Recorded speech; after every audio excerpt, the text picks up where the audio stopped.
بسم اللہ الرحمن الرحیم۔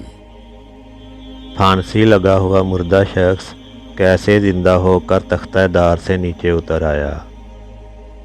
ایک دفعہ حاکم وقت نے ایک شخص کو جو کہ بے گناہ تھا پھانسی دے دی۔ اس کی ماں روتی ہوئی حضرت خواجہ غریب نواز رحمۃ اللہ علیہ کی خدمت میں حاضر ہوئی اور عرض کیا کہ میرا بیٹا بے قصور تھا، حضور مجھ پر کرم فرمائیں۔ آپ رحمۃ اللہ علیہ نے اپنا عصا لیا اور اس مقام پر تشریف لے گئے جہاں اس لڑکے کو پھانسی دی گئی تھی۔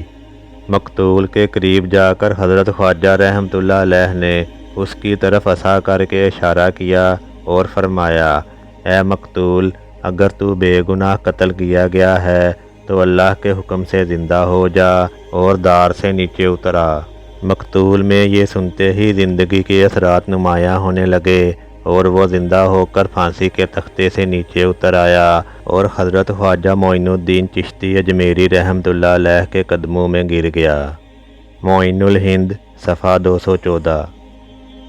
امید ہے یہ ویڈیو آپ کو پسند آئی ہوگی۔ اس طرح کی مزید معلوماتی اور اسلامی ویڈیوز دیکھنے کے لیے برائے مہربانی اس چینل کو سبسکرائب کر دیں اور بیل آئیکن کو دبا دیں۔ شکریہ۔